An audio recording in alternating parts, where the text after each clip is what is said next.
My name is Hannah Lewis. I was born on the 1st of June 1937 in a small market town in Poland on the borders of Poland and Russia called Włodawa nad Bugiem, which translates to Włodawa on the Bug.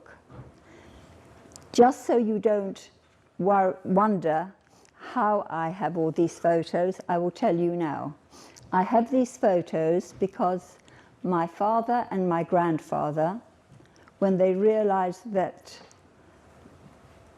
everything was closing in, there was no possibility of escape, decided to bury some of the things which were important to us as a family. I've got a set of candlesticks that you will see on one of the photos. I've got some of the things that my mother made me, and she was apparently a great seamstress.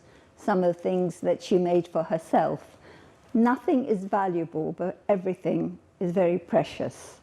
So that is why I have these photos. Hannah, can you hold the mic nearer your mouth? Could you hear me? That's better. Is that better? Okay, you won't miss the best bits. This is a photo of my father's family. My grandmother, who was, I think, if she were alive now, you'd say she who must be obeyed, is in the middle. She was an only child. My grandfather is there. One of his brothers, who I didn't know at all. My Auntie Hella is in the middle, and my father has his arm round his uncle's shoulder. The family was very different. My grandmother was an only child. She was born in Włodawa and she lived in Włodawa, and she was, I think, she had a very nice childhood. My grandfather was one of 6 children, and I think they came originally from Belarus. 3 boys, of which he was the youngest, and 3 girls. His oldest brother is on the other side of the photo. I have absolutely no memory of him. He was very savvy and he disappeared somewhere in America way before I was even born, I think.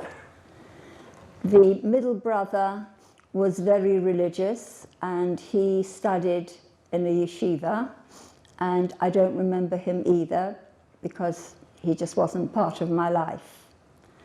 When my grandfather needed a job, he wandered into various cities, but he ended up in this little town called Włodawa, and he immediately went to the Jewish community to see if someone would give him a job. And they said, well, this man who's got this very nice store and a very nice house, he was one of the leading people in that city, not city, town, is actually looking for someone to help him run the business.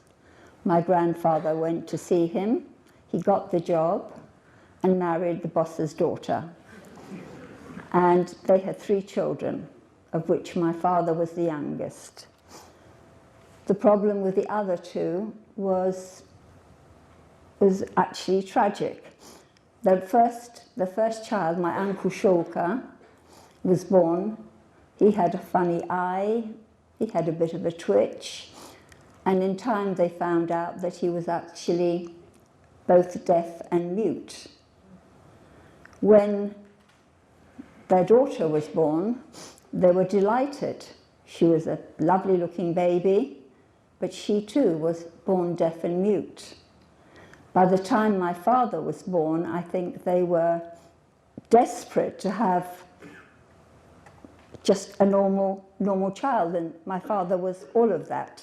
My Auntie Hella, though she was deaf and mute, was an artist, very talented apparently. She disappeared with her, it was quite a scandal with her art teacher, and I never knew her. And my father was the one who helped his father run the business, and life was good. He told me he met my mother when she came into the store to buy some shoes. She lived just outside this small town, and for him at least, it was love at first sight. The next one, please. This is my mother, and I have other photos of her, and she was already pregnant with me. My mother was an extraordinary woman. I have never, ever have any memories of her where she was not in charge of herself, when she wasn't calm, when she wasn't doing what she should be doing. When she married my father, there was no question. She just moved into the family home and became one of the family. She befriended my Uncle Shulka. When my Uncle Shulka, against all odds, married a very nice lady called Malka, they had one child only. His name was Shlomo. He was my best friend, my cousin, but Shlomo too was deaf and mute. My father told me that my grandfather, very early on, before my father was even married, I think, wanted to leave Poland. He didn't like the feel of things somehow, but my grandmother would have none of that. I can't tell you that I remember when things changed, because from the photos and my memories, I had a very nice life. I played with my cousin Shlomo because we lived in the same house and we had a big backyard where we played. My mother had help. Apparently I had a nanny and life was good. But my grandfather, who used to travel, I think, as much to find more information from this backwater, used to travel to Krakow and to Warsaw, apparently came back more and more troubled after each visit. He didn't like what he was hearing about what was happening in Europe. He particularly didn't like the sound of a young man called Hitler who had come to power, or was coming to power, in Germany. And he apparently said to my grandmother that he thought the family should move. And she would have none of it. She thought it was scaremongering and ridiculous, and we don't live in a big town, and who would want anything to do with us anyway? So nobody went. It was a very far-reaching decision, because after the war, my father and I were the only two who survived. Everyone else in the extended family had been murdered. The next one, please. I found this photo in my father's wallet after he passed away. His stepdaughter gave me all the wallets and stuff that she had. And this was my debut. And it was very good times. And the next one, please. My cousin Shlomo and I we were a team. He was the brother I never had. I looked after him. I had no problems in communicating with him because I lived in a family where they talked with their hands anyway. So I was always very protective of him, and he was probably the only child I can remember from my very young childhood. So that was Shlomo and I. The next one, please. My grandfather and my father, as I said, were quite astute, and my grandmother was immovable. And by the time she died,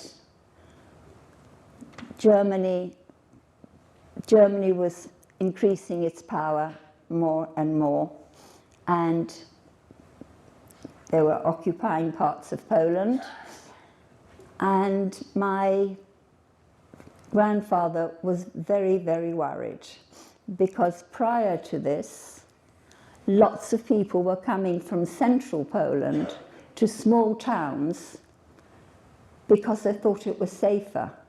And they were telling terrible tales. They were talking about extermination camps, forced labor camps, concentration camps. Now, it's not really part of your normal vocabulary. And they didn't really know where to go, because there was nowhere to go. my father and my grandfather heard that there were going to be 2 camps built very close to where we lived. One was called Sobibor. I was born just 2.5 kilometers from Sobibor, and Sobibor was basically an extermination camp. And the other was going to be a forced labor camp, which was going to be placed in a small little village called Adampol. I don't know how many kilometers, maybe 8 kilometers, 10 kilometers from where we lived. And it was also rumored that the old man, the village elder, whom my father knew and my grandfather knew because they traded with them and they milled their flour, was going to be in some way involved in it. It was just a rumor. Already there was a curfew, but whilst there was a curfew and whilst there was at least a small window of moving around, they went to see him. And my grandfather said to him, "Is it true there's going to be a labor camp?" And he said he heard some Germans had come and talked to him about it. I doubt if he could read and write, actually. And he said that they did say that they wanted some help from him. He was very vague. I think he genuinely didn't know. And my grandfather gave him all the valuables he was carrying, and he said he didn't know where we would be sent, but if we were sent to Adampol, not to worry about the rest of the family, but please just try to save the lives of his 2 grandchildren. And the man agreed, and he did his best. I can still, in my mind's eye, remember the day we were rounded. We were told to meet in the towns. I think it was a square. The next one, please. Oh, by the way, from that photo, whatever became, as I said, formed a ghetto, and you had to go to work. So the photograph of my grandfather and my uncle Shulka was where they were sent to work in a furniture shop. They did the work, and the Germans were paid. So that was how it worked. This photo, I remember to this day. That was the day we had an hour to put our things together.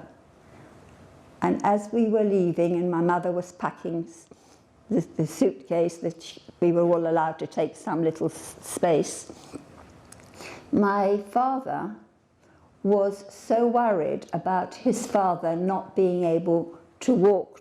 We didn't know, we thought it was Adampol, to walk, and he knew that if he didn't walk, he'd be killed, decided to run around and find a wheelbarrow, because I asked him why he needed it. He said, because if my grandfather couldn't walk, he, my Uncle Shulka, the cousins, they would push him. He would walk and they would push him.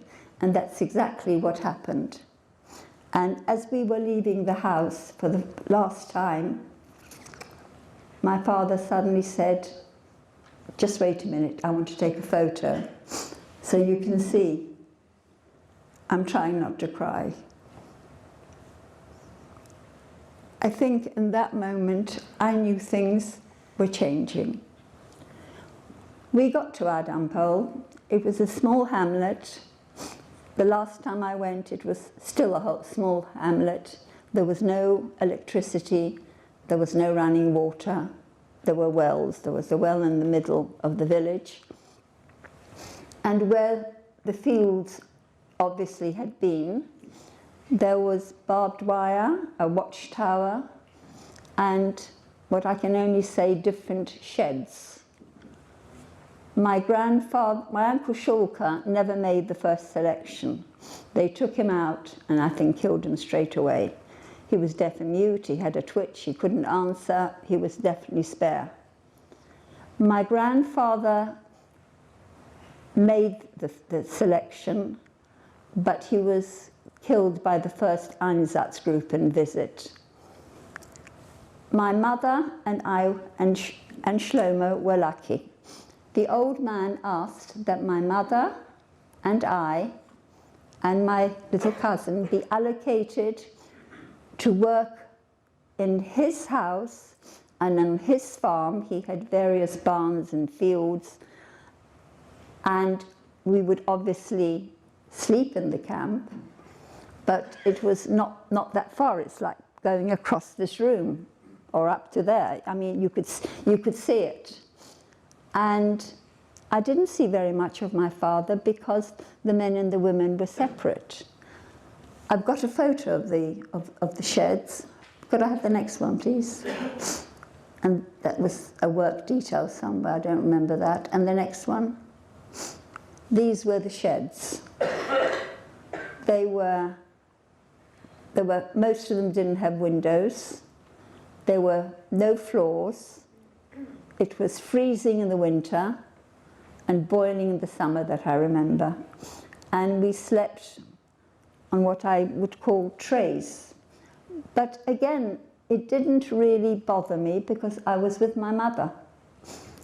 And I laid next to her, and she was with me. And the old man honored his promise. He asked the commandant that my mother and I and Shlomo be allowed to help in his home under his niece, in the farm. I mean, I learned very quickly how to clean out a hen house, how to find eggs, how to scrub a doorstep, how to dig up potatoes, how to take the earth off them with the little shovel that you had. It wasn't an easy life, and people came and people went and people disappeared. But it was okay because I was with my mother. I think the war really came to me, and the difference is the day I lost Shlomo. I always looked after him, and he copied what I did. And he knew that if I took his hand and I squeezed it, he mustn't run, he must just walk besides me. The camp wasn't huge. I have no idea. I've been there and I've looked twice.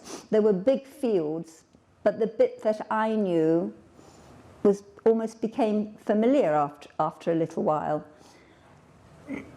We used to go across. There was always a roll call in the morning, but we went every day to this old man's house. And I taught Shlomo that if I held his hand and I squeezed it, he must follow me. And sort of life went on like that until, I don't think it really got to me until I lost Shlomo. I don't know where my mother was, but I was probably either folding clothes or washing a doorstep, but I heard little jeeps coming down, and they often came down to see the commandant or to do executions. You never know, but I knew never to run and, if possible, be out of sight. And so Shlomo knew that if I took his hand, we would go to one of the barns, whichever one was the nearest, and we would dive into the hay.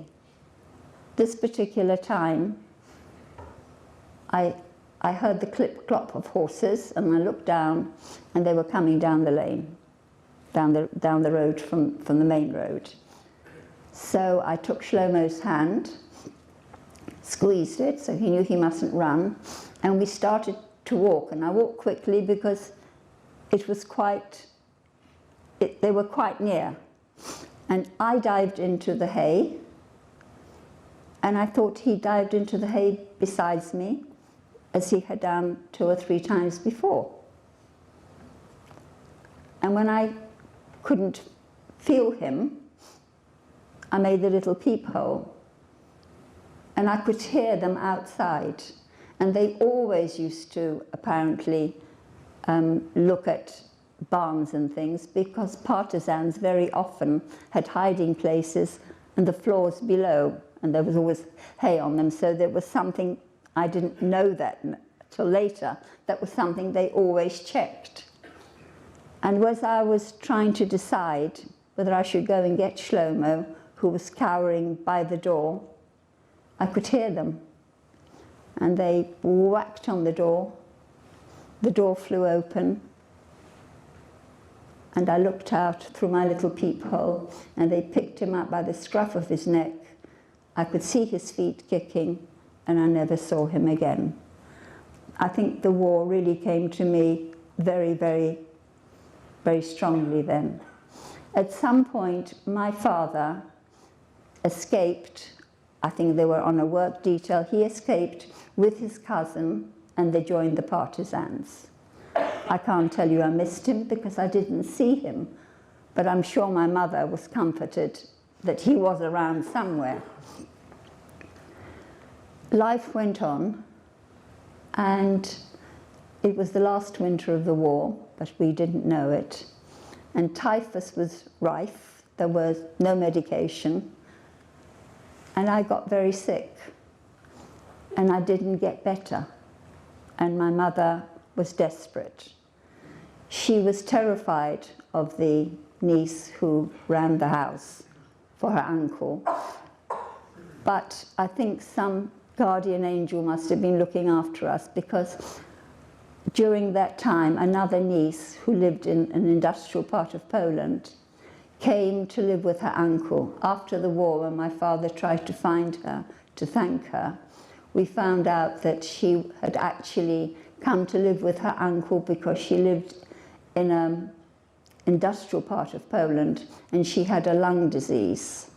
And I think she had probably tuberculosis, because when my father tried to find her, he was told that she had already passed away. But she was everything Zosia wasn't. Sala looked after us. She'd give me extra food. She was always a drawer for all the young German officers, and she only did good as she could, and she actually saved my life. When I got sick and I didn't get better, and it was freezing cold, my mother was desperate. And she asked Sala to ask her uncle whether just for one night we might sleep on the floor in the kitchen by a piec. A piec is a built-in oven with an opening, and it's tiled, and my mother used to bake in it and cook in it. And what it also did is it heated the kitchen, and if you laid close of it, it was like lying a little bit next to a hot water bottle. Sala asked her uncle, and he said yes, we could stay for one night. So my mother made up a sort of a bed with straw and bits of whatever fabric she had or coat, I can't even remember. And we settled down for the night. Now the back of the house and the steps from the house faced the camp. And between the camp and the house was a well. My mother used to go to that well 5, 6, 7 times a day. She needed water for cooking, for cleaning, for washing, for everything. So for me, that well was always central to our day, always. That night, as we settled down, I just didn't get to sleep. I just wasn't well, and my mother was obviously mindful of me. And sometime during the night, at the kitchen end, by the little small side window, there was a tap, tap, tap. At first, I think maybe, I said to my father, he probably thought it was the branch of something. My mother sat up and listened, nothing, lay down beside me, and again, this tap, tap, tap. So she got up, and I sat up, and she went to the window, and I can remember her trying to wipe it. And the frost was so thick, it was like frosted glass, very thick frosted glass. So in the end, she opened the little tiny, peculiar side window. And there in the moonlight was my father. I said to him, "You had a black beret?" And he said, "Yes, I did." And he said, "Haya, you must come. Tomorrow there's an action. An action is an Einsatzgruppen." And one of the things that partisans did was warn people, if they could, get a message in to say there is going to be an Einsatzgruppen. I don't know how they got their messages and how they found out, but the Jewish sort of secret post somehow worked. And my father must have actually got there the night before, because he must have seen us coming in here. He got a message through, he told me, to the camp. I don't know how he did it, but he did. They always got messages in. And as I said, he said to Haya, "You must come." And she said, "No, Hanechka's not well." And he said, "Bring her with." And she said, "No, she'll never make it." And whether it was a patrol, or whether it was a searchlight, or whether it was dogs barking, I don't know. All I know is she closed the window and he ran away. And we tried to settle down for the night. I don't know how she got through that night. It's something that always haunts me. And how she made the decisions she made. And was it, in fact, the right decision? Early in the morning, the sounds of the Einsatzgruppen started. The jeeps, the shouted orders, the barking dogs. And we just lay there. And then suddenly there was this whack on the door.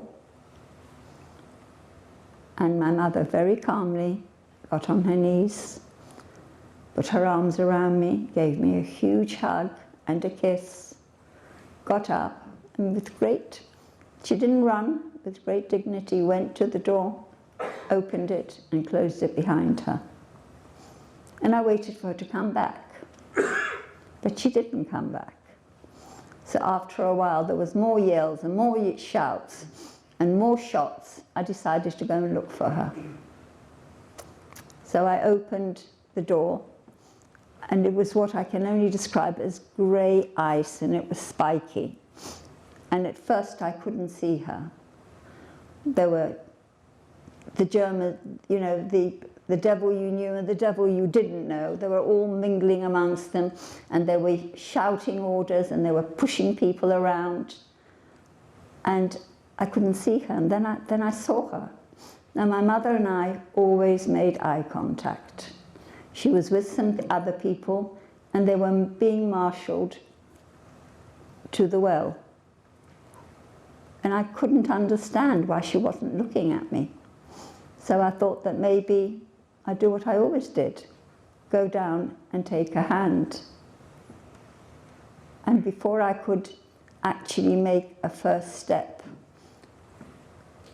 she was in the front row. There were about 3 rows of them, by the well where she got water every day. Somebody barked an order, and they started to shoot. And in that moment I grew up. I knew why she wasn't looking at me, and I knew that I mustn't make a sound. I don't know how long I stood there, probably not that long. I mean, it doesn't take that long to machine gun people, especially when you have a whole firing squad. And then I went back and I put myself back on the straw. And when I came to, I was in the other niece's room. I was in Sala's room. I was in her bed. She was pouring hot milk down me, which I obligingly apparently threw up immediately. And she actually kept me. She must have got permission from her uncle, and she kept me in the room with her. And then I got better, and I went back to the camp, and then Salah disappeared. We actually my father tried to find her after the war to thank her, but she had a lung disease, and by the time my father made contact, as I think I told you she had already passed away. So there was no Sala, there was only Zosha and her family, and it wasn't good. I slept next to other people in the camp. They were nice to me, but I had no one of my own.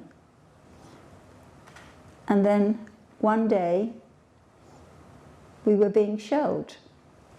The camp was very quiet, but we were being shelled. Apparently, when we were still in the camp, Jews in Warsaw were having coffee. We were one of the last places to be liberated.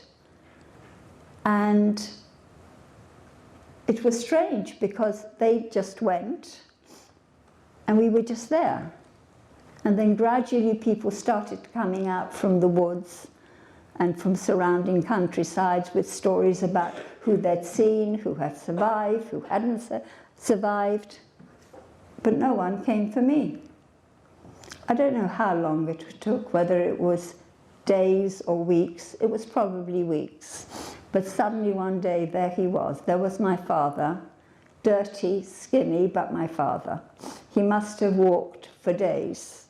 He said he didn't know if he'd find me, but it was wonderful. I remember he took me in his arms. He kept laughing and crying and kissing me. And you know, I think when you're a child, you can persuade yourself about anything. There were always stories about people who looked like they had died, but in actual fact they were taken out and into hiding. So after we had our little reunion, we decided to walk out of the camp, out of the village, and we sat on one of these big stones that tell you how many kilometers you are from wherever you are. And my father was still, I mean, just hugging me. And I suddenly apparently said to him, "Where's Mama?" And he said, "Hanechka, you know Mama's not coming back. You saw what happened to Mama." I said, "Yes, but you were there and you took her with you." And he said, "No, Hanechka, she wasn't injured. She was dead." And apparently, he told me, for 2 hours, I didn't utter a sound. I remember him shaking me, but I found my voice. Life in the camp was difficult, and my father was always very close to his father, and he couldn't bear the thought that his father was buried just in the woods where he buried him and marked the tree. So he managed to make contact with an old friend of his who survived the war, because you'll see a photo of her soon. When the Germans marched in, she swam across the River Bug to Russia. When she got to the other side, she was immediately arrested by the Russians. And after the war, she escaped the Russians, swam back, and got her little house. Quite a character. You'll see the photo again. The next one, please. We left Adampol quite soon, but before we left, my father was determined to bury his father in consecrated ground. So you can imagine how I felt when he told me that he was going to be away for 3 days. And there were always incidents of Jews being attacked, even post-war. So I was terrified of him going. And he explained that he had had a coffin made, and he was going to go to Włodawa. A friend of his survived the war, and she had her own house. And he was going to stay overnight with her and bury his father in the Jewish cemetery at Lublin, which he did, because I've been there and I've seen it. I can only tell you, I was terrified. I'd never see him again, but he came back. We left Adampol, we went to Włodawa. He dug up whatever valuables he had, because our house was full of other refugees, and there was nothing for him. And we went to Lublin. I remember it was a bitterly horrible cold winter, and I hated it. And then we moved to Łódź, and everybody was looking for family. Everybody was looking for somebody to take you out. The first people that were being taken out were obviously orphans. I wasn't orphaned, I had a father. And it was very difficult to get a visa, you needed sponsorship. But I think my mother had a hand in it. My grandfather's 2 sisters lived in London. One in Edgware, and she had 2 sons, and one in Hendon. She had no children. And they made contact with each other, and they said they would like to help us. But again, nothing was happening until one day there was a knock on our door, and I opened the door, and there were 2 immaculate young men who didn't speak Polish but spoke a little Yiddish, and I could understand Yiddish, and they wanted to know if my father was home, and I said, no. Is he coming? Yes. And I let them in, and they were 2 entrepreneurial young men who were already trading with Poland. One happened to live in the same road as one of my aunts, and they said they would try and help us. And they certainly did, and they became lifelong friends. 9 months after the first visit, my visa came through, and it was brutal. I had 3 or 4 days to get myself together. My father came, we were supposed to fly from Warsaw, but the weather wasn't right. So my father came on the train as far as the Czech border. At the Czech border, he was physically dragged off the train by the guards because I didn't want him to go and he didn't want to leave me. It was a ghastly journey. And eventually, he got off the train, and I and the 2 young men went to Prague for just 3 or 4 days. And they told me that I stayed with a friend of theirs who was English but married to a Czech. And I remember that I slept in the kitchen next to her daughter, and I said, how come I wasn't in the hotel? And he said, don't you remember the fright you gave it? And I said, no. He said, well, after your father left, we were going to have dinner in the dining car or whatever, and you were on your own, and I went to check to see if you were all right. And I had apparently managed to open the window, and I was trying to get out. So after that, there was no way I was going to be in any room on my own. When I got to my aunt and uncle, they were amazing. We had no language together. We had no means of communication. They'd never had children. And I was beyond caring. I just hated it. I wanted to go back. And I was lonely. And things only improved when I actually had to go to school. And then I made friends, and I began to have a life. My memories never left me. Nobody ever asked me, even when I spoke English, in the family, what had happened to me. No one ever asked why or what. It was as if I had some terrible disfiguration that it was kind of not to mention. It really was strange. When I went to school, I was never taught about the Holocaust. My children learned about World War II, but not about the Holocaust. I came to England. I had a good life. I met my husband. We got married.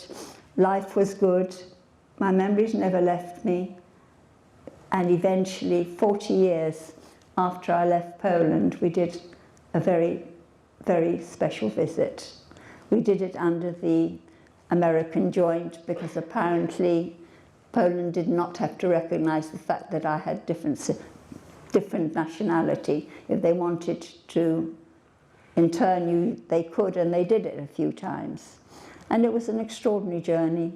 I went to the next one, please. This is where we lived. No time? Yeah, 2 more minutes. Okay. We went to the flat that we had. Then we went to Włodawa, and we found the house that I had. I met a woman called Sarah, our old Sarah, who knew my mother and my parents, and she showed me exactly where we lived. And then it was time to go to Adampole. When we got to Adampole, it was dusk, and there was nobody there.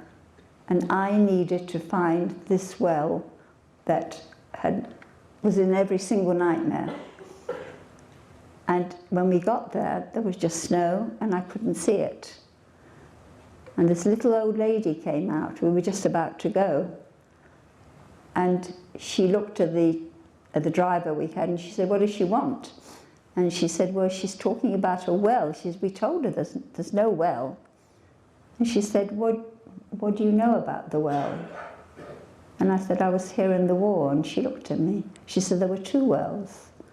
She had one. I said, "No, not the one by the entrance. The well in the middle of the village." And she said, "Come with me." So I went. The next one. Oh, this was Zosha. That's in Łódź. The next one. That's Majdanek. And the next. No one came there. There was Dave, myself, and an American crew. And the next one. This is the synagogue that I was blessed in, the family synagogue. And the next one. And I found our house. It now had a shop in front of it. And the next one, please. You can see how happy I am. And the next. This is the lady who said that she knew my father, etc., etc. And the next one, please. When we got to Adampole, as I said, it was dark. And this old lady came.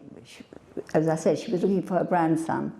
And she said, "Why did I want to know about the well?" And I told her. And she said, "Come with me." So we get to this. And I look at it. And I said, "What is it?" She said, "Open it." So I opened it. You can see I haven't closed it properly. And there was my well with the 2 buckets still there. And I said, "Why is it built up?" She said, "Because the village children kept going up and down in it, and it's dangerous." And then she said, "What else do you remember?" And I said, "I remember the last Einsatzgruppen." And she nodded. She said, "Yes, that was the last." And she showed me where they had buried them. And then she went. And just before we left, I looked at the house that was still there. The house had been painted. The steps were exactly the same. And just on an urge, I ran up those steps. I stood at that top step where I watched my mother being taken to the well and shot. And I said to David, now that I've been here and I've stood on these steps and I've seen that what I remember is absolutely right, I'll never come back again, but I know what happened and how it happened, and no one's going to tell me anything different because I was there. Thank you.